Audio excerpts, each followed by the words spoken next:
आणि रखरख त्या रानात राहिली समाजासाठी तू ग कष्टाच्या घामात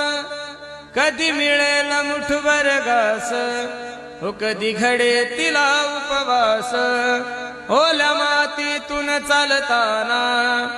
तुडविले काट्याचे फास आई मा